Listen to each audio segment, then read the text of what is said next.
Hello friends, आइए मेरे channel good luck competition classes में आपका स्वागत है। देखिए, ये वर्ष 2026 का घटना चक्र का नवीनतम संस्करण है। इसमें विभिन्न राज्यों की पीसीएस और आईएएस प्रारंभिक परीक्षाओं में आए हुए प्रश्नों को हल किया गया है और व्याख्या सहित हल किया गया है। व्याख्याएं अति महत्वपूर्ण हैं। आगामी परीक्षाओं में व्याख्याओं से प्रश्न बनने की पूर्ण संभावना है। इन्होंने मेरी परीक्षाओं में सफलता के लिए विशेष योगदान दिया था और मैं अपना अनुभव आपके साथ साझा करना चाहता हूं। आइए देखते हैं।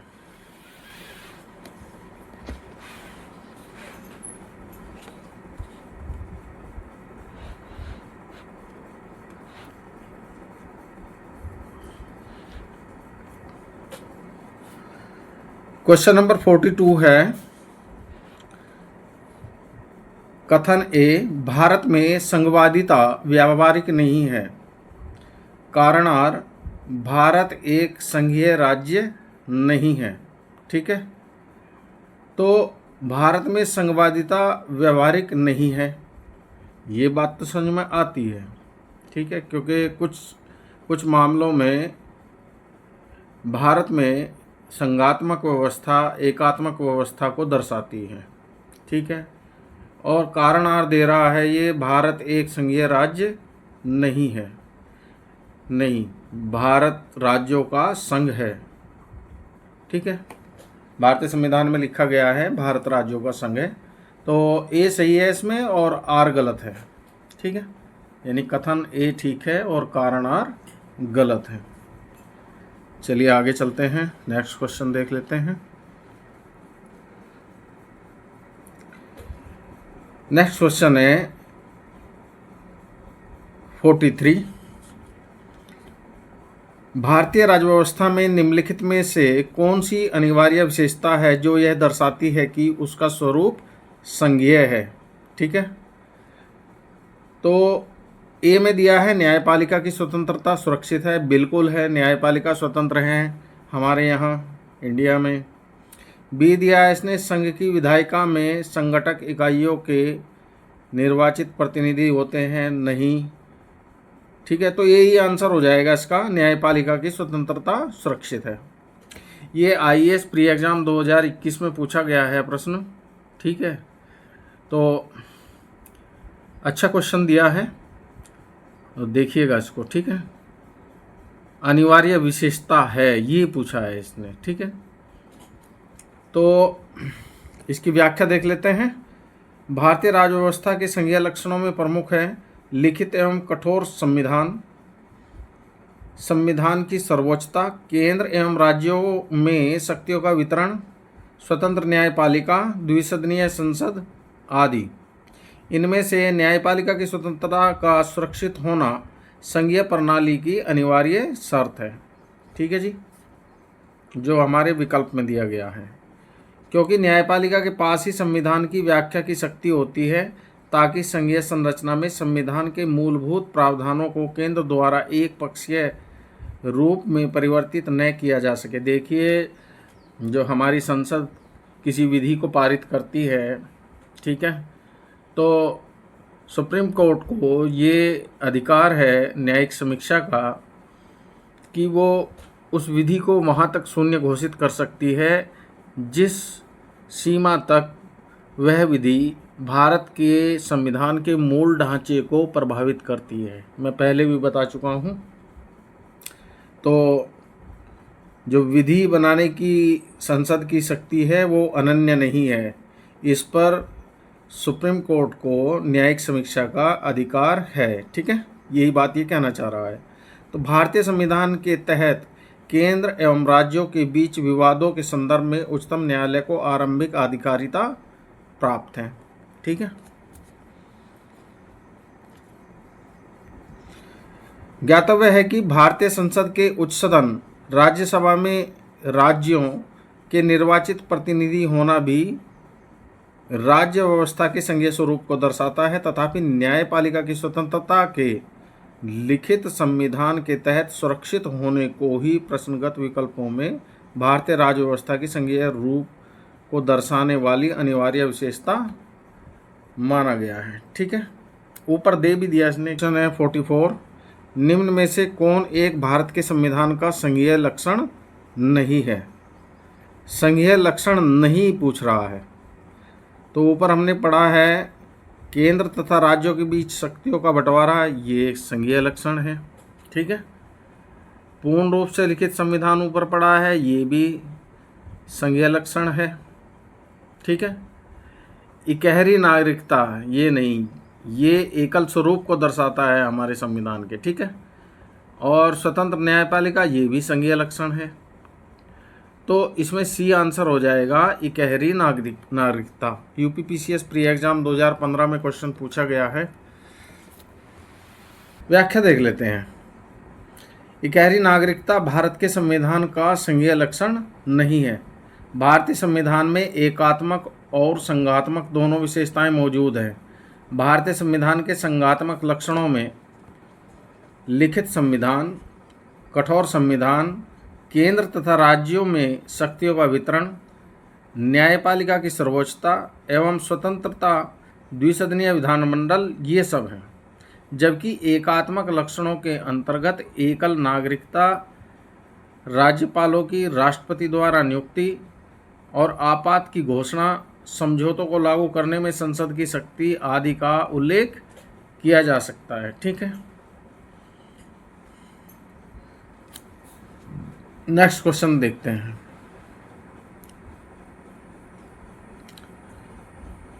फोर्टी 45 है नेक्स्ट क्वेश्चन। भारतीय संघीय व्यवस्था में कौन से एकात्मक तत्व पाए जाते हैं? ठीक है, लिखित संविधान नहीं, कठोर संविधान नहीं, संविधान की सर्वोच्चता नहीं, हाँ राज्यपाल की नियुक्ति। ठीक है, एक तो ये हो गया। शक्तियों का विकेंद्रीकरण नहीं, ये तो संघीय व्यवस्था का लक्षण है। और राज्य विधायकों पर राष्ट्रपति की स्वीकृति, हाँ ये है। और संवैधानिक संकट ये भी है। और एक सर्वोच्च न्यायालय, ये संविधान की संघीय लक्षण है, एकात्मक नहीं है। ठीक है, तो इसमें 4th, 6th और 7th और आपका 6th और 4th किस में दिया है? डी में। तो डी आंसर हो गया इसका। छत्तीसगढ़ पीसीएस प्री एग्जाम 2017 में क्वेश्चन पूछा गया है। तो आगे इसकी व्याख्या देख लेते हैं। दिए गए सभी तत्वों में क्रम संख्या जो मैंने ऊपर बताई है, उल्लिखित तत्व ही भारतीय संघीय व्यवस्था के एकात्मक तत्व हैं। ठीक है, जो हमने अभी छांट के और डी आंसर में निकाले हैं। अच्छा, बचे कौन कौन से ऑप्शन? फर्स्ट, सेकंड, थर्ड पर उल्लिखित सभी तत्व संघीय व्यवस्था के अनिवार्य तत्व हैं, जो मैंने ऊपर बताया है आपको। क्रम संख्या 5 पर उल्लिखित तत्व को यदि हम शक्तियों के विभाजन के पर्यायवाची के रूप में ले तो वह तत्व संघात्मक व्यवस्था का कारक तत्व अर्थात सर्वाधिक आधारभूत तत्व है। ठीक है, कौन सा है भाई? शक्तियों का विकेंद्रीकरण। ठीक है, संघात्मक व्यवस्था के अन्य सभी तत्व इसी तत्व से निकले हैं। ठीक है जी। अच्छा, हमारी राज्य व्यवस्था आधिकारिक रूप से संघात्मक है, परंतु वह संघ सरकार की ओर झुकी हुई है। ठीक है, कुछ मामलों में संघ को संविधान में अधिक शक्तियां प्राप्त हैं। ठीक है जी, इसलिए वह संघ की ओर झुका हुआ है। देखिए, हमारी राज्य व्यवस्था आधिकारिक रूप से संघात्मक है, परंतु वह संघ सरकार की ओर झुकी हुई है। कुछ मामलों में संविधान ने संघ को अधिक शक्तियां दी हैं। इसका मतलब ये है, राज्यपालों की नियुक्ति एवं अन्य कतिपय उपबंध, राज्यों में संवैधानिक तंत्र की विफलता, और ये अनुच्छेद दिए हैं इसने 356, 357। ठीक है, अनुच्छेद 356 जो है राज्य में संवैधानिक तंत्र की विफलता से संबंधित है। 357 भी समवर्ती सूची में जो कानून है यदि केंद्र और राज्य दोनों बना दे किसी सेम विषय पर, तो जो केंद्र का कानून है टकराव की स्थिति में केंद्र का कानून मान्य होगा। और उसमें परगणित विषयों पर संघ की अध्यारोही विधायी शक्ति, अनुच्छेद 254। राज्यों का नाम और भूगोल बदलने की संसद की शक्ति, अनुच्छेद 3-4 से संबंधित है। ठीक है, ये भी केंद्र को ही है शक्ति प्राप्त। राज्यों की कमजोर वित्तीय शक्तियाँ, संविधान संशोधन में राज्यों की अपेक्षाकृत निर्बल भूमिका। संविधान संशोधन जो 368 के तहत 2/3 से संविधान संशोधन होते हैं, वो केवल अधिकार संसद के पास है। अखिल भारतीय सेवा संबंधी संविधान एवं अन्य विधिक उपबंध राज्यसभा में राज्यों का असमान प्रतिनिधित्व और संबंधित राज्य का हित सुनिश्चित करने में राज्यसभा की कमजोर भूमिका जैसे संवैधानिक लक्षण हमारी राज्य व्यवस्था के एकात्मक तत्व हैं, जिनके कारण हमारा संविधान पूर्ववर्ती संघीय संविधानों से सुभिन्न हो जाता है। ठीक है, नेक्स्ट क्वेश्चन है आपका 46। इनमें से कौन सा भारतीय संघीय व्यवस्था में एकात्मक तत्व है? पीछे संघीय तत्व पूछा था और अब की बार एकात्मक तत्व पूछा है। तो फर्स्ट में दिया है शक्तियों का विकेंद्रीकरण, एकात्मक तत्व वाले पूछ रहा है। शक्तियों का विकेंद्रीकरण तो संघीय लक्षण है। राज्यपाल की नियुक्ति, ये एकात्मक तत्व है। राज्यसभा में असमान प्रतिनिधित्व, ये एकात्मक तत्व है, पीछे पढ़ चुके हैं हम व्याख्या में। न्यायिक पुनर्वावलोकन, ये संघीय तत्व है।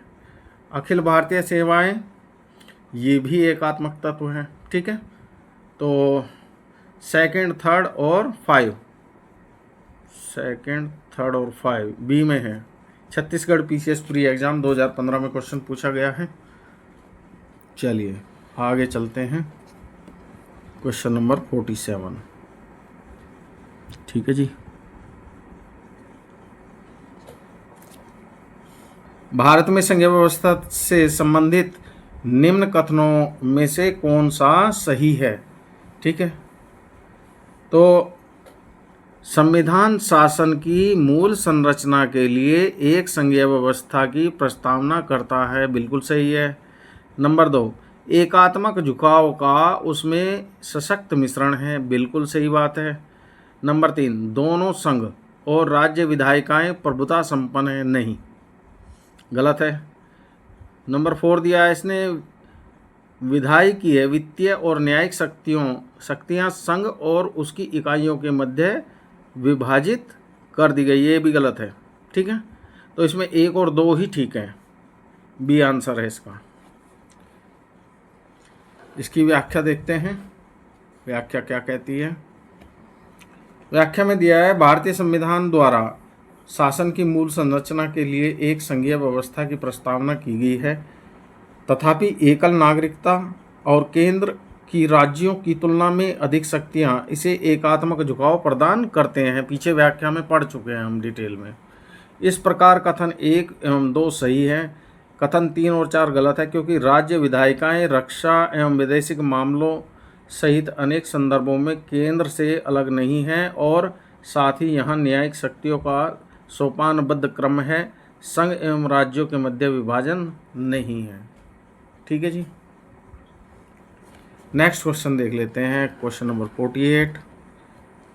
निम्नलिखित विशेषताओं में से केंद्रीय शासन व्यवस्था के लिए कौन सी सही नहीं है? ठीक है, केंद्रीय शासन व्यवस्था के लिए कौन सी सही नहीं है, ये पूछ रहा है। ये त्वरित निर्णय बिल्कुल सही है, लचीलापन बिल्कुल सही है, बड़े देशों के लिए आदर्श, हमें क्या आवश्यकता है। ठीक है, तो सी आंसर हो गया इसका। कानून की एकरूपता, ये भी सही है। बिहार पीसीएस प्री एग्जाम 2019 में क्वेश्चन पूछा गया है। चलिए व्याख्या देख लेते हैं। केंद्रीय शासन व्यवस्था या सरकार के एकात्मक स्वरूप की प्रमुख विशेषताओं में शामिल है सत्ता का केंद्रीकरण एवं एकीकृत शक्ति, सरकार की त्वरित निर्णय लेने की क्षमता, संविधान का लचीलापन, एकल न्यायपालिका, एवं संपूर्ण राज्य क्षेत्र में कानून की एकरूपता, एकल नागरिकता, आपातकाल की व्यवस्था आदि। ठीक है, ये सब क्या है? केंद्रीय शासन व्यवस्था या सरकार के एकात्मक स्वरूप की विशेषताएं जो हमने अभी पढ़ी हैं। ठीक है, परंतु यह आवश्यक नहीं है कि ऐसी व्यवस्था बड़े देशों के लिए आदर्श हो। बड़े देशों में संघीय व्यवस्था भी बेहतर कार्य कर सकती है। ठीक है, नेक्स्ट क्वेश्चन है आपका 49। कथन ए, भारत का राष्ट्रपति परोक्षतः निर्वाचित होता है। बिल्कुल सही बात है। कारण आर, भारत में संसदीय प्रणाली को गणतंत्रवाद के साथ जोड़ा जाता है। भारत का राष्ट्रपति निर्वाचित होता है, जो हमारा राष्ट्र प्रमुख है वह निर्वाचित होता है, इसीलिए जो है भारत को गणतंत्र कहा जाता है। तो ए और आर दोनों सही हैं और आर ए की सही व्याख्या करता है। ठीक है जी, तो ए आंसर हो गया इसमें। इसकी व्याख्या देख लेते हैं। व्याख्या में क्या दिया गया है? भारत का राष्ट्रपति परोक्षतः या अप्रत्यक्ष रूप से निर्वाचित होता है। कौन कौन भाग लेते हैं राष्ट्रपति के निर्वाचन में?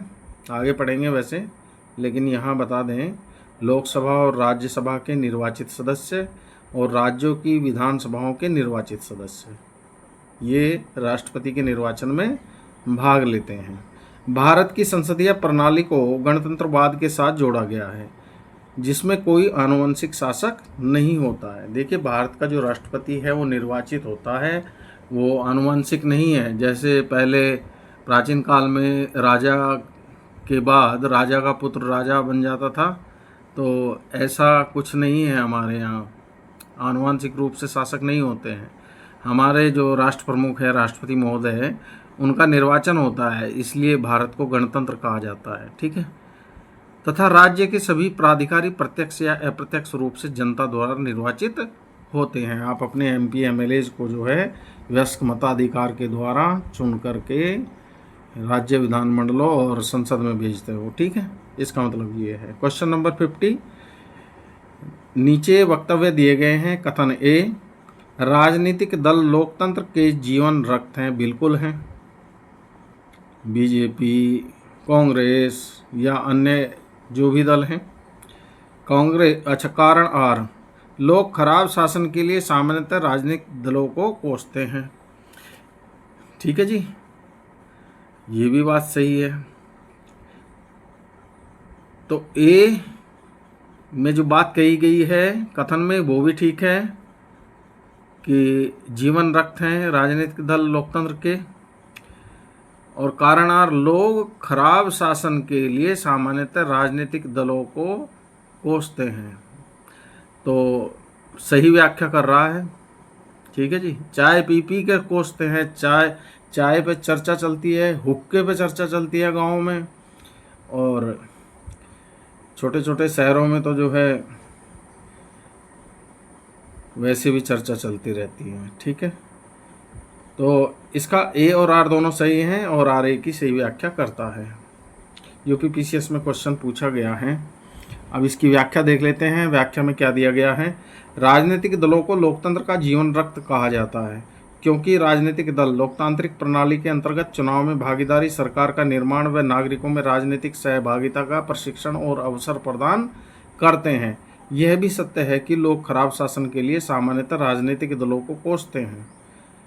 पानी पी पी के कोसते हैं भाई, जिनकी इच्छाएं पूरी नहीं होती। अतः प्रश्न में दिए गए कथन एवं कारण दोनों सही हैं तथा कारण कथन का सही स्पष्टीकरण है। वैसे समाचारों में देखें तो समाचार चैनल जो हैं बड़े इंटेलिजेंट हो गए हैं, विभिन्न पार्टियों के वक्ताओं को बैठा देते हैं, किसी समस्या पे बोलने का अवसर दिया जाता है तो वे भी एक दूसरे को बगैर पानी पी पी के कोसते हैं चैनल पर। बड़ा आनंद आता है उनका।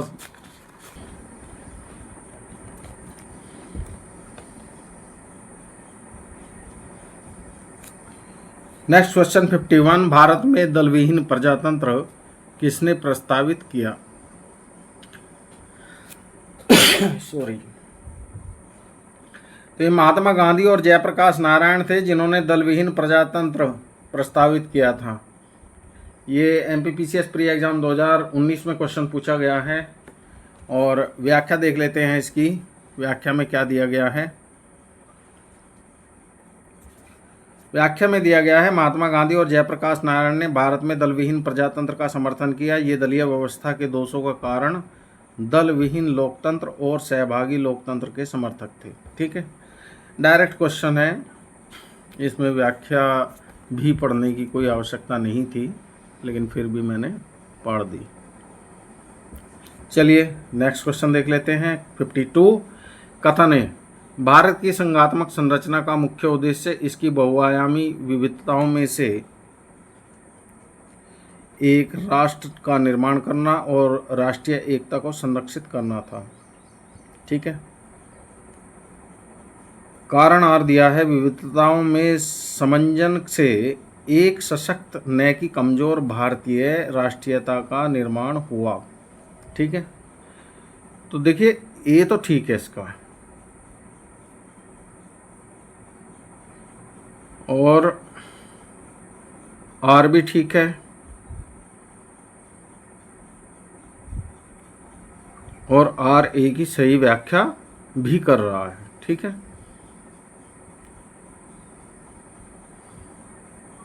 क्योंकि संघात्मकता की संरचना का मुख्य उद्देश्य इसकी बहुआयामी विविधताओं में से एक राष्ट्र का निर्माण करना और राष्ट्रीय एकता को संरक्षित करना था। ठीक है, एकता शब्द आ गया इसमें। तो नीचे दिया है कि कमजोर भारतीय राष्ट्रीयता का निर्माण नहीं हुआ है, बल्कि सशक्त का हुआ है। ठीक है, तो इसमें आंसर आपका बी हो गया। बी में दिया है इसने, ए और आर दोनों सही हैं और आर ए की सही व्याख्या करता है। चलिए इसकी व्याख्या पढ़ लेते हैं। भारतीय संविधान के अनुच्छेद 1 के तहत भारत जो है राज्यों का संघ है, जिसमें वर्तमान में 28 राज्य और 8 संघ राज्य क्षेत्र हैं। संघात्मक संरचना में शक्तियों का बंटवारा संघ और राज्यों के मध्य हुआ है। ठीक है, समवर्ती सूची आपने पढ़ी होगी, उसमें शक्तियों का बंटवारा किया गया है। संघ को राज्यों की तुलना में अधिक शक्तियां प्रदान की गई हैं। जो केंद्र है उसे ज़्यादा शक्तियां दी गई हैं भारतीय संविधान में। और भारत की संघात्मक संरचना का मुख्य उद्देश्य उसकी बहुआयामी विविधताओं में से एक राष्ट्र का निर्माण करना और राष्ट्रीय एकता को संरक्षित करना है, जिसके कारण विविधताओं के समंजन से एक सशक्त भारतीय राष्ट्र का निर्माण हुआ है। ठीक है, विविधताओं के एकत्र होने से। ठीक है, ये समझ लीजिए, समंजन अगर शब्द समझ में ना आ रहा हो। इस प्रकार प्रश्नगत कथन और कारण दोनों सही हैं और कथन कारण की सही व्याख्या करता है। कारण जो है कथन की सही व्याख्या करता है। सॉरी। 53 नेक्स्ट क्वेश्चन देखिए, एक कथन ए दिया गया है, दूसरा कारण आर दिया गया है। इसमें दिया गया है कथन ए में, भारतीय राजनीतिक व्यवस्था की प्रकृति में निरंतरता एवं परिवर्तन के तत्व मूर्त रूप में पाए जाते हैं। बिल्कुल सही बात है। आज जो कोई कानून बनाया गया है या पहले कोई कानून बनाया गया था, तो उसमें कुछ में संशोधन हो गए, कुछ रद्द कर दिए गए, कुछ नए कानून बना दिए गए। तो इसमें निरंतरता और परिवर्तन के तत्व पाए जाते हैं। बिल्कुल सही बात है, कथन ये आपका ठीक है। कारण आर, भारतीय राजनीतिक व्यवस्था में निम्न राजनीतिक कार्यशैलियों जैसे आधुनिक शैली, परंपरागत शैली और संत शैली के तत्व समाहित हैं। आधुनिक तो जो आज की शैली है उसे कहा गया, परंपरागत जो पहले से ही चली आ रही है, और एक ये संत शैली है, इसके तत्व समाहित हैं। ठीक है, तो ए और आर दोनों ठीक हैं और आर ए की सही व्याख्या भी कर रहा है। ठीक है जी, तो ए आंसर हो गया इसका।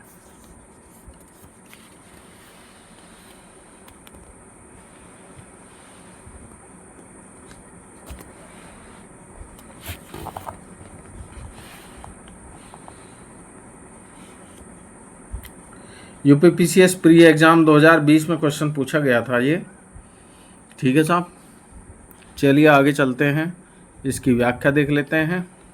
व्याख्या में क्या दिया गया है। भारतीय राजनीतिक व्यवस्था की प्रकृति में मौर्य काल से लेकर आधुनिक युग तक अपने विशिष्ट तत्व मूर्त रूप में आज भी विद्यमान है। इसमें एक और प्राचीन भारतीय राजनीतिक संस्कृति की निरंतरता दिखाई देती है, तो दूसरी ओर आधुनिक लोकतंत्र संवैधानिक संस्थाओं के माध्यम से परिवर्तन भी स्पष्ट परिलक्षित होता है या दिखाई देता है।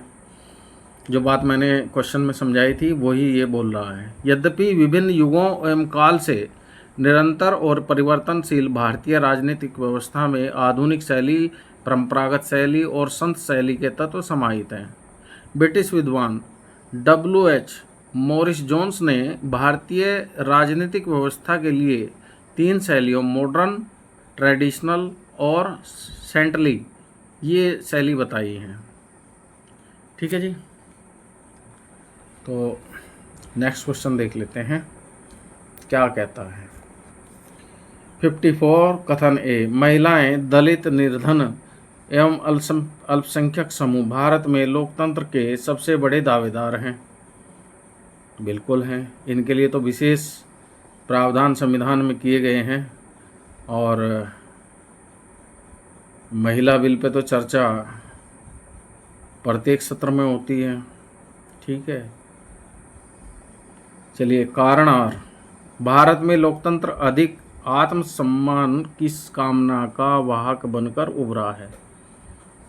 ठीक है जी, तो देखिए पहला कथन ठीक है आपका, और कारण आर में कह रहा है भारत में लोकतंत्र अधिक आत्मसम्मान की कामना का वाहक बनकर उभरा है। अगर महिलाएं, दलित वर्ग और निर्धन और अल्पसंख्यकों को कुछ अधिकार विशेष दिए गए हैं या इनके लिए प्रावधान, इनके अधिकारों के लिए, इनके उत्थान के लिए प्रावधान अधिक किए गए हैं, तो इनका आत्मसम्मान भी बढ़ेगा।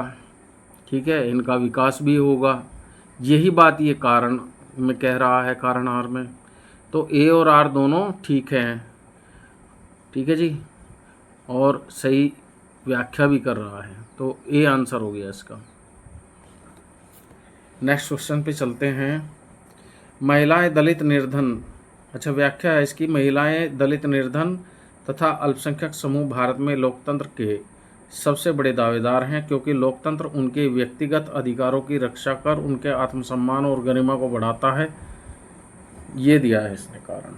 ठीक है, अपने अपने तरीके से आप देख लीजिए, मैंने जो लॉजिक लगाया है उससे भी क्वेश्चन का आंसर बिल्कुल ठीक निकल गया, और आपको उस समय क्या स्ट्राइक कर रहा है माइंड में, आप अपने दृष्टिकोण से भी देख सकते हैं। ठीक है, नेक्स्ट क्वेश्चन देख लेते हैं क्या कहता है। भारतीय संविधान के वृहद यानी बड़ा होने का, भारतीय संविधान के बड़ा होने का क्या कारण है, ये पूछ रहा है इसमें। ठीक है, इसमें अनेक संविधानों के अनुभव समाविष्ट हैं। हाँ जी, बिल्कुल हैं। इसमें विस्तृत प्रशासकीय प्रावधान हैं, बिल्कुल हैं। यह एक बड़े देश के शासन से संबंधित है, बिल्कुल संबंधित है। यह संघ तथा राज्य सरकारों का संविधान है, बिल्कुल है। ठीक है, तो ये तो सभी हैं। बड़े होने का कारण तो ये सभी हैं, इसने आंसर नहीं दिया है। UPPCS में पूछा गया है प्रश्न, तो इसकी व्याख्या देख लेते हैं। भारत का संविधान विश्व के संप्रभु देशों में सबसे बड़ा लिखित संविधान है। इसके बड़ा होने का कोई एक कारण नहीं है, बल्कि उपयुक्त सभी कारण से संविधान का स्वरूप बड़ा हो गया है। अतः सभी विकल्पों में कोई एक सत्य नहीं है, बल्कि सब सत्य हैं। ठीक है जी, चलिए नेक्स्ट।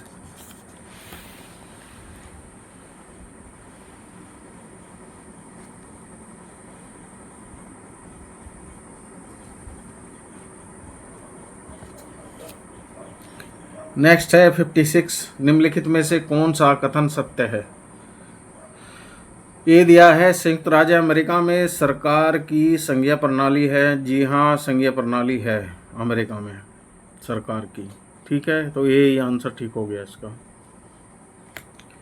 इसकी व्याख्या देख लेते हैं। अमेरिका के संविधान में संघीय प्रणाली का स्पष्ट उल्लेख है। भारत के संविधान में भारत को राज्यों का संघ बताया गया है, किंतु संविधान के कतिपय प्रावधान राज्यों की अपेक्षा केंद्र को ज़्यादा शक्तिशाली बनाने पर जोर देते हैं। ठीक है, इससे कुछ विद्वान भारत के संविधान को संघात्मक एवं एकात्मक प्रणालियों का मिश्रण मानते हैं, किंतु भारतीय संविधान एकात्मक प्रणाली का लक्षण लिए हुए मूल रूप में संघीय संविधान है, ऐसा मानना ज़्यादा उचित है। ठीक है जी, प्रत्येक विद्वानों के अलग अलग कथन हैं, कोई संघात्मक कहता है, कोई एकात्मक कहता है, कोई अर्धसंघीय कह रहा है। तो अर्धसंघीय ज़्यादा विशेष है। ठीक है, खैर चलो नेक्स्ट क्वेश्चन पे चलते हैं। 57, निम्नलिखित में से कौन सी एक भारतीय संघ राज्य पद्धति की विशेषता नहीं है? संघ राज्य पद्धति की विशेषता। ठीक है, भारत में स्वतंत्र न्यायपालिका पीछे पड़ चुके भाई, ये तो संघ की जो है विशेषता है भारतीय संघ की। केंद्र और राज्यों के बीच शक्तियों का स्पष्ट विभाजन, ये भी जो है भारतीय संघ की विशेषता है। सी, संघबद्ध होने वाली इकाइयों को राज्यसभा में असमान प्रतिनिधित्व दिया गया है, ये भी भारतीय संघ की विशेषता है।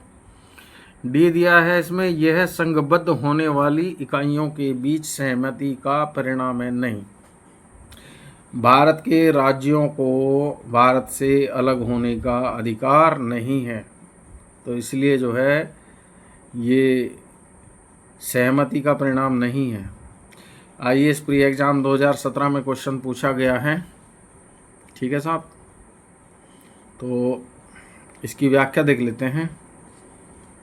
व्याख्या में दिया गया है, भारतीय संघ राज्य पद्धति की विशेषताओं में लिखित संविधान का होना, संविधान की सर्वोच्चता, शक्तियों का विभाजन, स्वतंत्र न्यायपालिका और द्विसदनीय विधायिका, राज्यों का राज्यसभा में असमान प्रतिनिधित्व, द्विस्तरीय सरकार आदि शामिल है। तो ये भारतीय संघ राज्य पद्धति की विशेषता है इतनी।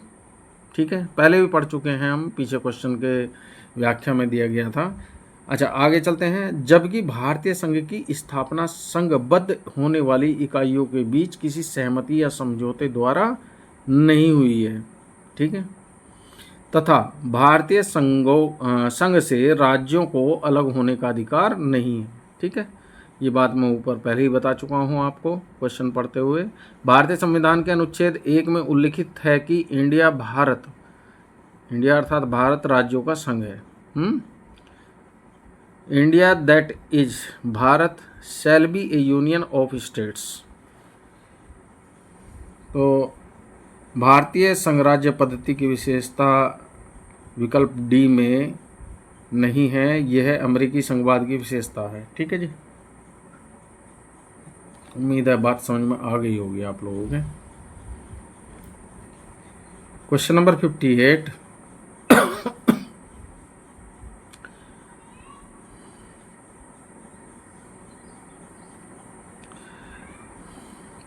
कथन और कारण दिया गया है।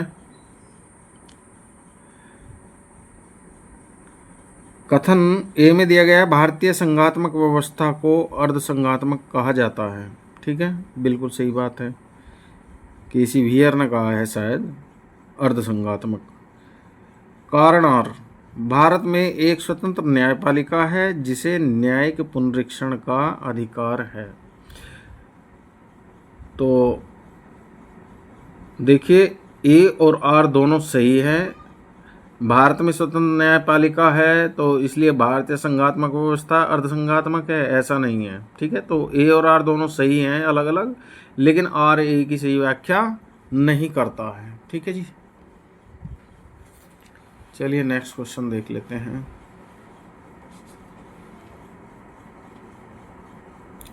यूपीपीसीएस 2020 में पूछा गया है क्वेश्चन।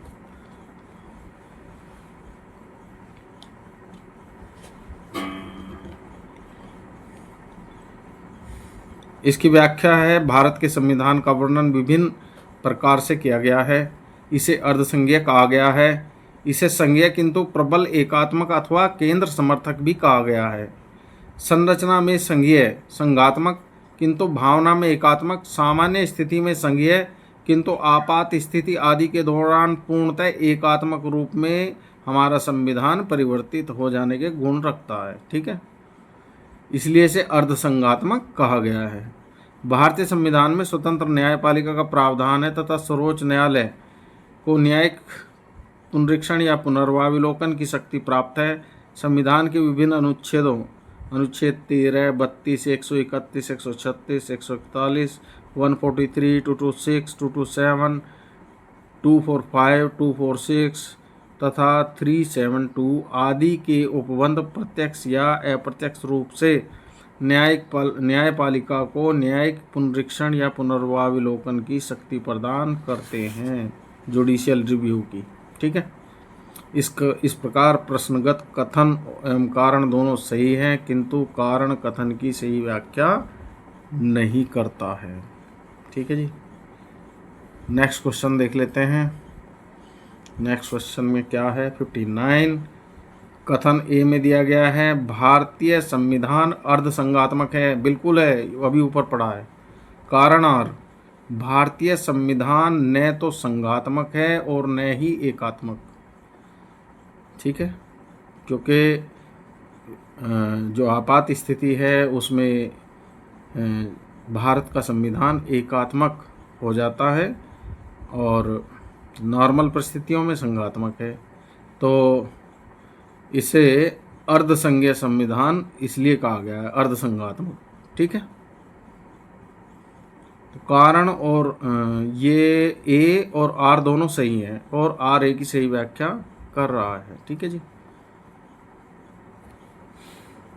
इसकी व्याख्या देख लेते हैं। व्याख्या में क्या दिया है, भारत के संविधान का वर्णन विभिन्न प्रकार से किया गया है। इसे अर्धसंघीय कहा गया है, इसे संघीय या संघात्मक किंतु प्रबल एकात्मक अथवा केंद्र समर्थक भी कहा गया है। इसे संरचना में संघीय किंतु भावना में एकात्मक, सामान्य स्थिति में संघीय किंतु आपात स्थिति के दौरान पूर्णतः एकात्मक में परिवर्तित हो जा सकने वाला कहा गया है। भारतीय संविधान मूलतः संघात्मक है, परंतु उसमें केंद्रीयकरण की प्रवृत्ति प्रबल है। इस मत का समर्थन संविधानविद दुर्गादास बसु भी करते हैं। वस्तुतः भारतीय संविधान न तो पूर्णतः संघात्मक है और न ही पूर्णतः एकात्मक, बल्कि दोनों का मिश्रण है और इसी कारण इसे क्या कहा गया है, भारतीय संविधान को अर्धसंघात्मक।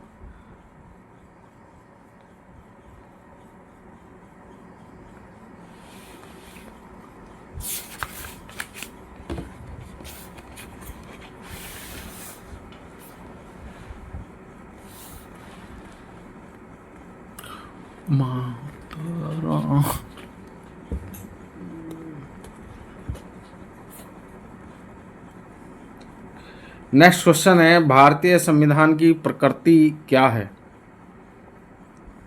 संघीय, एकात्मक, संसदीय। प्रकृति में संघीय किंतु भावना में एकात्मक, पीछे पड़ चुके हैं हम, डी आंसर। ठीक है, बिहार पीसीएस प्री एग्जाम 2017 में क्वेश्चन पूछा गया है। नेक्स्ट क्वेश्चन पे चलते हैं, 61 भारतीय संघवाद को सहकारी संघवाद किसने कहा है, ये जी ऑस्टिन है। ठीक है जी, इन्होंने कहा है, ये हमने नोट्स में भी पढ़ा था। तो इसकी व्याख्या देख लेते हैं। भारतीय संविधान की प्रकृति संघात्मक है या एकात्मक, इसके संबंध में विद्वानों में मतभेद है। कुछ विद्वान इसे संघात्मक संविधान की संज्ञा देते हैं, जबकि कुछ विद्वान इसे एकात्मक संविधान मानते हैं। जी ऑस्टिन के अनुसार भारत का संविधान सहकारी संघात्मक संविधान है, जबकि केसी हियर के अनुसार भारत का संविधान अर्धसंघात्मक है। ठीक है, ये कथन भी पूछे गए हैं दोनों के दोनों। तो जो मैंने ग्रीन कलर से हाईलाइट किए हैं, प्लीज़ उसे ध्यान से पढ़िएगा, प्रश्न बनते रहते हैं इनमें से। वैसे तो इसमें सब कुछ ही इम्पोर्टेंट है, लेकिन जो मैंने हाईलाइट किया है उस पर थोड़ा विशेष ध्यान दीजिएगा। क्वेश्चन नंबर 62 निम्नलिखित में से किस आलोचक ने भारतीय शासन व्यवस्था के लिए अर्धसंघात्मक या क्वासी फेडरल शब्द का प्रयोग किया है। ठीक है, तो ये अभी पढ़ा था हमने ऊपर, केसी वियर। इन्होंने अर्धसंघात्मक कहा है भारतीय संविधान को। ठीक है। यूपीआरओ एआरओ जो परीक्षा हुई थी 2025 में, उसमें ये क्वेश्चन पूछा गया है। संवैधानिक विद्वान प्रोफेसर केसी वियर ने अपनी पुस्तक फेडरल गवर्नमेंट में भारतीय संविधान को a quasi federal state, a unitary state with subsidiary federal features कहा है। इसी कारण उन्हें अर्धसंघात्मकता की संकल्पना के जनक के रूप में उद्धृत किया जाता है। क्वासी फेडरल अर्धसंघात्मक इसका आशय है।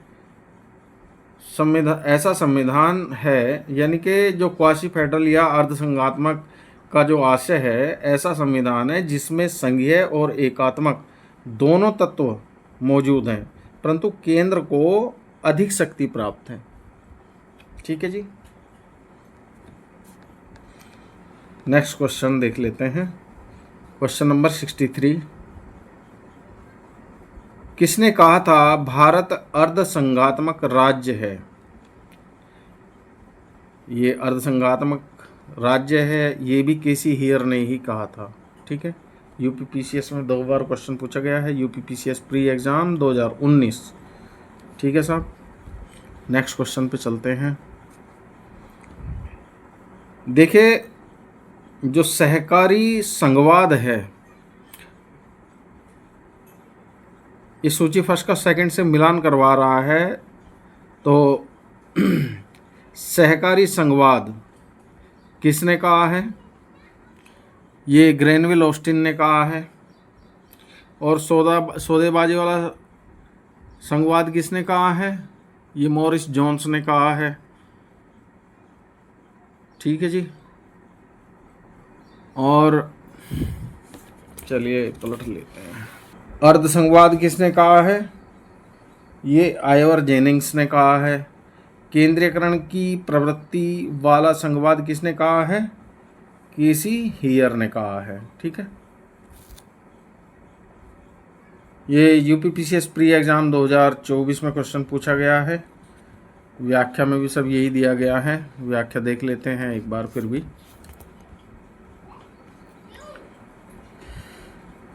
सूची फर्स्ट में और सेकंड में सहकारी संघवाद जो भारत के संविधान के विषय में कहा गया है विभिन्न विद्वानों द्वारा, वो सूची फर्स्ट में दिया गया है और सूची सेकंड में इन विद्वानों के नाम दिए गए हैं। सहकारी संघवाद किसने कहा है भारतीय संविधान को? ग्रेनविल ऑस्टिन ने। सौदेबाजी का संघवाद किसने कहा भारतीय संविधान को? मॉरिस जोन्स ने। अर्धसंघवाद भारतीय संविधान को किसने कहा है? केसी हियर ने। और केंद्रीयकरण की प्रवृत्ति वाला संघवाद किसने कहा है? आइवर जेनिंग्स ने। ठीक है जी। ये आपके नेक्स्ट क्वेश्चन 65। भारतीय संविधान के विषय में निम्नलिखित कथन निम्न में से किसका है? भारतीय संविधान अधिक कठोर तथा अधिक लचीले के मध्य एक अच्छा संतुलन स्थापित करता है। ये केसी हियर का है। ठीक है। देखिए, ये भी क्वेश्चन पूछे गए हैं, यूपीपीसीएस में क्वेश्चन पूछा गया है, तो प्लीज़ इनको याद रखिएगा कथनों को। ये कथन अक्सर आते रहते हैं, गिने चुने कथन हैं और आते रहते हैं। निम्नांकित में से किस एक का कथन है कि संविधान को संघात्मकता के तंग ढांचे में नहीं ढाला गया? ये डॉक्टर भीमराव अंबेडकर का कथन है। सी आंसर हो गया। ठीक है। इसकी व्याख्या देख लेते हैं। डॉक्टर भीमराव अंबेडकर ने यह स्वीकार किया था कि संविधान को संघात्मकता के तंग ढांचे में नहीं ढाला जा सकता तथा यह परिस्थितियों की आवश्यकता के अनुसार एकीकृत और संघात्मक दोनों रूप में कार्य कर सकता है। चलिए आगे चलते हैं।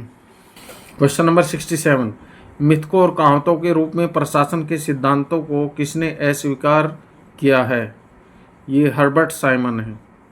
झारखंड पीसीएस प्री एग्जाम 2017 में क्वेश्चन पूछा गया है। इसकी व्याख्या देख लेते हैं। हर्बर्ट ए साइमन ने मिथकों और कहावतों के रूप में प्रशासन के सिद्धांतों को असंगत और अस्पष्ट मानते हुए अस्वीकार किया है, जबकि डवाइट वाल्डो फ्रैंक मोरिनी और F.W. रिंग्स ने मिथकों और कहावतों के रूप में प्रशासन के सिद्धांत को स्वीकार किया है। ठीक है, चलिए नेक्स्ट क्वेश्चन है 68 में दिया गया है, विधि और स्वाधीनता के बीच सबसे उपयुक्त संबंध को निम्नलिखित में से कौन प्रतिबिंबित करता है। विधि और स्वाधीनता के बीच सबसे उपयुक्त संबंध को कौन प्रतिबिंबित करता है, ये पूछा गया है प्रश्न में आपके। ए, यदि विधियां अधिक होती हैं तो स्वाधीनता कम होती है, बिल्कुल सही बात है।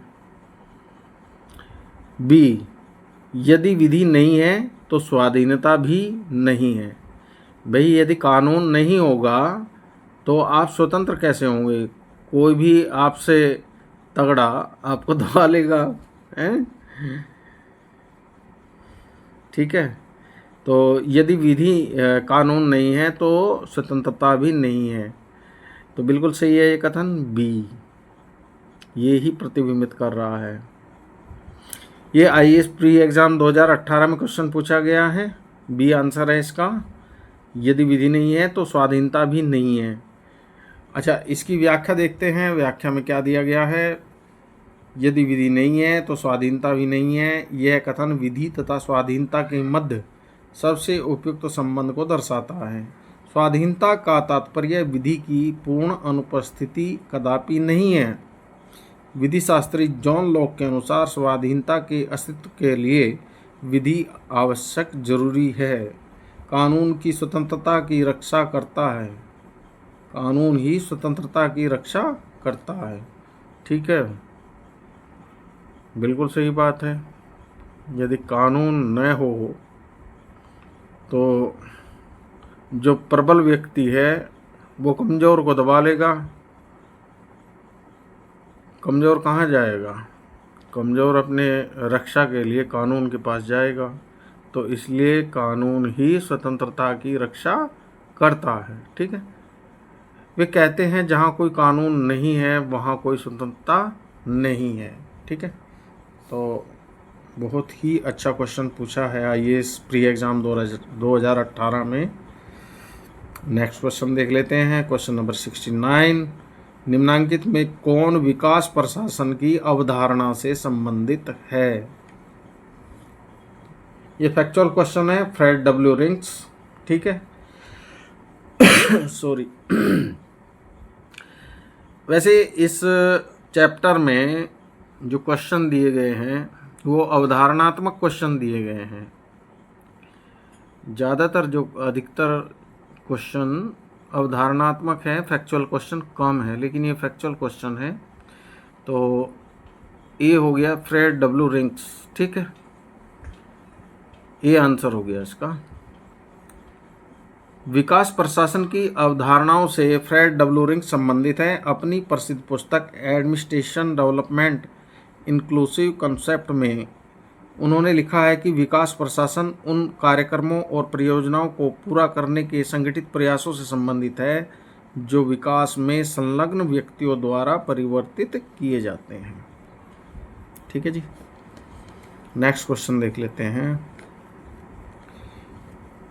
निम्नांकित में से कौन सा एक चिंतक लोक प्रशासन तथा निजी प्रशासन में समानताओं का समर्थक है।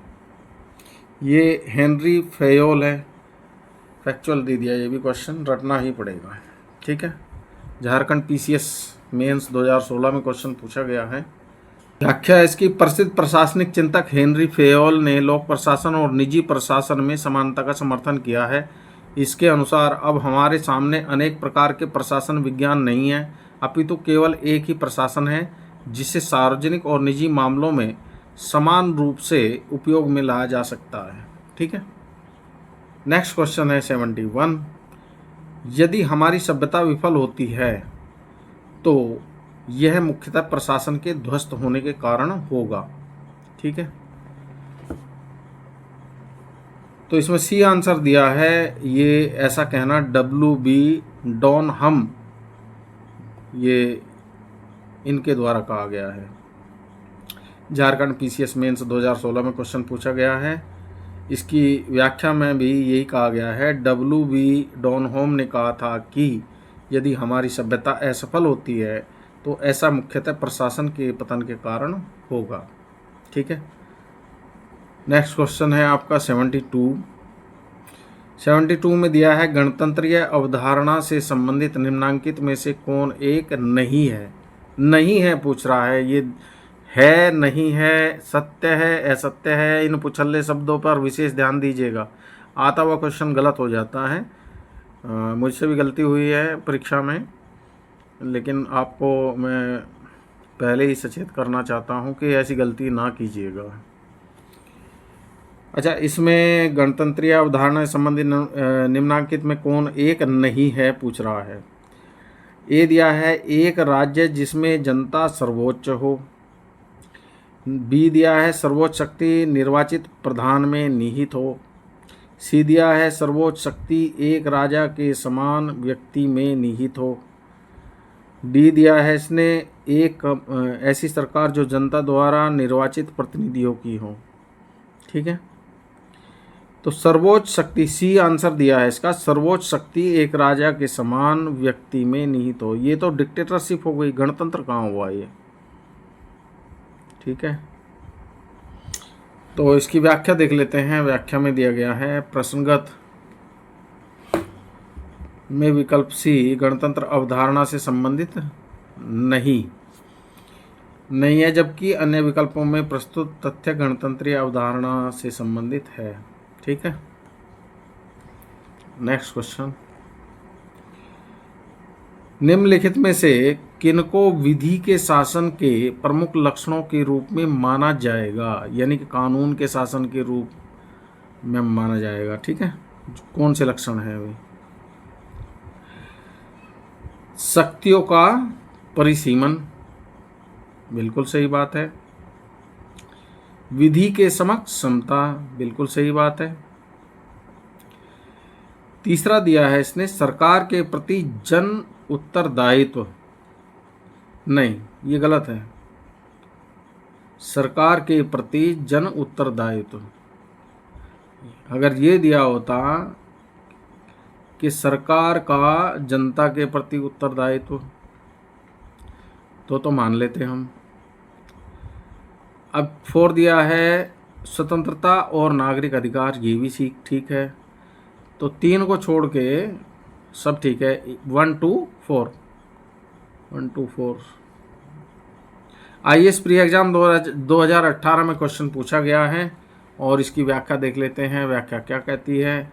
प्रोफेसर डायसी ने 1885 में अपनी पुस्तक द लॉ ऑफ कॉन्स्टिट्यूशन में विधि के शासन को निम्न 3 लक्षण दिए हैं। नंबर 1, विधि की सर्वोपरिता। इसका तात्पर्य है कि कानून सर्वोच्च है तथा राज्य की या व्यक्ति की स्वेच्छाचारिता का अभाव होना, अर्थात किसी भी व्यक्ति को केवल विधि के उल्लंघन हेतु दंडित किया जा सकता है।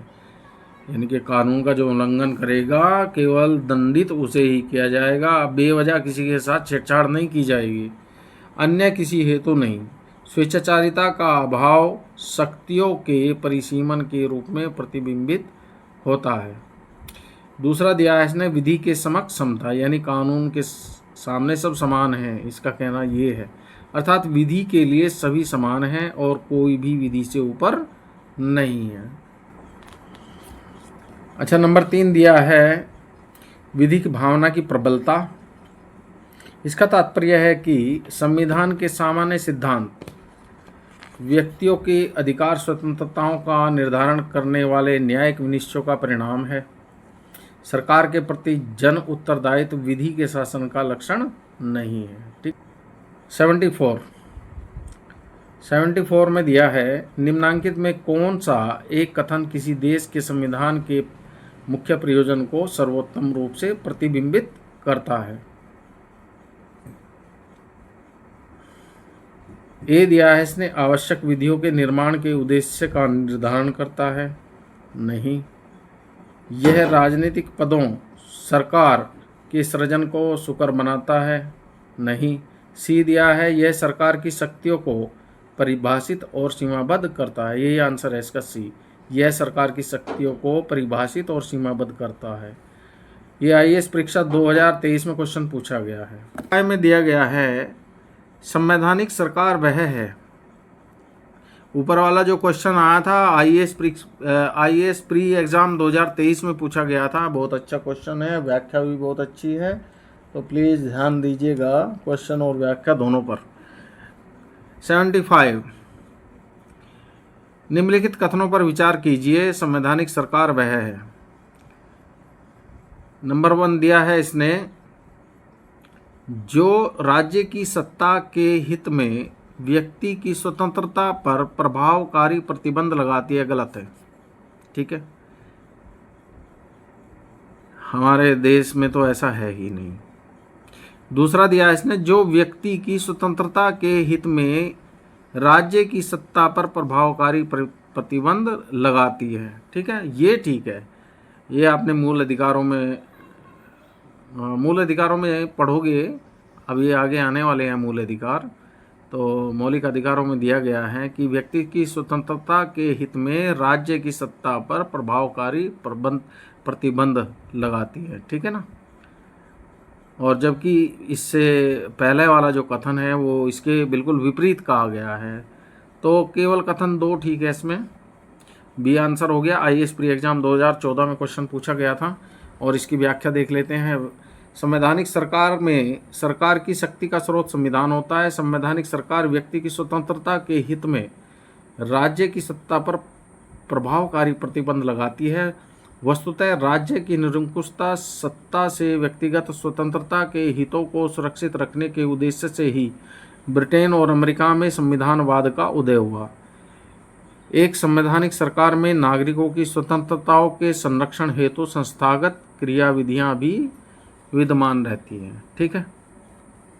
क्वेश्चन नंबर 76 परिभाषा से संवैधानिक सरकार का अर्थ है सीमित सरकार। आईएएस प्री एग्जाम 2020 में पूछा गया है। परिभाषा से संवैधानिक सरकार का अर्थ है सीमित सरकार। इसका तात्पर्य है कि सरकार एवं इसके 3 अंग विधायिका, कार्यपालिका, न्यायपालिका का स्रोत संविधान है तथा ये संविधान में निहित उपबंधों के अधीन कार्य करते हैं। ठीक है, संविधान से बाहर कोई नहीं जा सकता। संविधान के तीनों जो प्रमुख स्तंभ हैं, विधायिका, कार्यपालिका और न्यायपालिका, ठीक है, ये संविधान से बाहर नहीं जा सकते। संविधान सरकार द्वारा अपने नागरिकों पर लागू किए जाने वाले कानूनों और नीतियों पर कुछ सीमाएं लगाता है। ये सीमाएं इस रूप में मौलिक होती हैं कि सरकार कभी उसका उल्लंघन नहीं कर सकती। ठीक है, चलिए आगे। नेक्स्ट क्वेश्चन है आपका 77। संवैधानिक सरकार का आशय क्या है? संवैधानिक सरकार का आशय क्या है? तो किसी राष्ट्र की परिसंघीय संरचना वाली एक प्रतिनिधि सरकार? नहीं। कोई सरकार जिसके प्रमुख के पास नाम मात्र की शक्तियां हों? नहीं। कोई सरकार जिसके प्रमुख के पास वास्तविक शक्तियां हों? नहीं। कोई सरकार जो संविधान की सीमाओं में परिबद्ध हो। हाँ, अभी ऊपर हमने व्याख्या में पढ़ा है कि हमारे देश में चाहे कार्यपालिका हो, न्यायपालिका हो या विधायिका हो, ठीक है, ये केवल और केवल संविधान की सीमाओं में रहते हुए अपना कार्य को अंजाम देते हैं। ठीक है, ये आईएएस प्री एग्जाम 2021 में क्वेश्चन पूछा गया है और इसकी व्याख्या देख लेते हैं। व्याख्या क्या कहती है? संवैधानिक सरकार से आशय ऐसी सरकार से है जो कि संविधान की सीमाओं से परिबद्ध हो। मतलब संवैधानिक सीमाओं से परिबद्ध का मतलब संविधान से बाहर नहीं जा सकते। ठीक है, संवैधानिक सरकार की शक्तियां संविधान के तहत परिसीमित होती है। जो संवैधानिक सरकार है उसकी जो शक्तियां हैं वो संविधान के अंदर जो शक्तियां दी गई है सरकार को केवल वहीं तक सीमित है तथा सरकार अपने प्राधिकार या शक्तियों के प्रयोग में संविधान की मौलिक संरचना का उल्लंघन नहीं कर सकती। संवैधानिक सरकार की व्यवस्था में सरकार यथा भारत में केंद्र और राज्य सरकार के प्राधिकार का स्रोत संविधान होता है। ठीक है, तो चाहे राज्य सरकार हो चाहे केंद्र सरकार हो, दोनों की शक्तियों का जो स्रोत है वो संविधान है, उसमें स्पष्ट रूप से वर्णन किया गया है।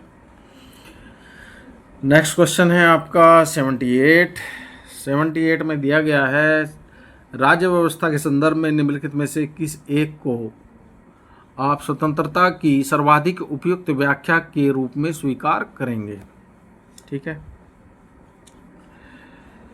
तो राजनीतिक शासकों की तानाशाही के विरुद्ध संरक्षण नहीं, नियंत्रण का अभाव नहीं, इच्छानुसार कुछ भी करने का अवसर नहीं, स्वयं को पूर्णतः विकसित करने का अवसर हाँ। डी आंसर हो गया इसका, स्वयं को पूर्णतः विकसित करने का अवसर। ये आईएएस प्री एग्ज़ाम 2019 में क्वेश्चन पूछा गया है और इसकी अब हम व्याख्या देख लेते हैं। व्याख्या क्या कहती है?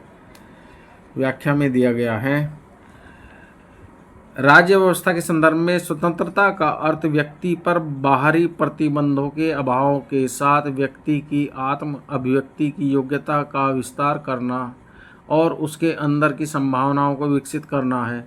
राजनीतिक शासकों की तानाशाही के विरुद्ध संरक्षण, नियंत्रण का अभाव एवं इच्छानुसार कुछ भी करने का अवसर स्वतंत्रता के पहलू हैं, परंतु ये पूर्णतः एवं उपयुक्त अर्थ में स्वतंत्रता की व्याख्या नहीं करते हैं। वस्तुतः किसी व्यक्ति की स्वतंत्रता की सीमा पर उस समय प्रतिबंध लगाना अनिवार्य हो जाता है जब वह दूसरों की स्वतंत्रता को बाधित करने लगते हैं। नियंत्रण का अभाव एवं इच्छानुसार कुछ भी करने का अवसर के अंतर्गत किए गए कार्य यदि दूसरों पर असर डालते हैं या इनसे बाकी लोग प्रभावित होते हैं तो उनकी स्वतंत्रता पर प्रतिबंध लगाए जा सकते हैं। ठीक है, ये इसकी व्याख्या है। ये आईएएस प्री एग्जाम 2019 में पूछा गया है क्वेश्चन। वह स्वयं को पूर्णतः विकसित करने के अवसर स्वतंत्रता की वह स्थिति है जिसमें लोग अपनी रचनात्मकता और क्षमताओं का विकास करते हैं। इस अर्थ में स्वतंत्रता व्यक्ति की रचनाशीलता, संवेदनशीलता और क्षमताओं के भरपूर विकास को बढ़ावा देती है। यह विकास खेल, विज्ञान, कला, संगीत या अन्वेषण जैसे किसी भी क्षेत्र में हो सकता है। ठीक है, नेक्स्ट क्वेश्चन है आपका 79, समाज में समानता के होने का एक निहितार्थ यह है कि उसमें विशेषाधिकारों का अभाव है। ठीक है, समानता तो तभी होगी ना जो विशेषाधिकारों का अभाव होगा समाज में। तो ये आईएएस प्री एग्जाम 2017 में क्वेश्चन पूछा गया है। ये आंसर है इसका, विशेषाधिकारों का अभाव। भारत एवं अमेरिका की राजनीतिक व्यवस्थाओं के बीच निम्नलिखित में से कौन सी विशेषताएं समान हैं? नंबर 1 दिया है इसने, अवशिष्ट शक्तियां केंद्र के पास हैं। नंबर 2, अवशिष्ट शक्तियां राज्य के पास हैं। नंबर 3, राष्ट्रपति के पास पॉकेट वीटो की शक्ति है।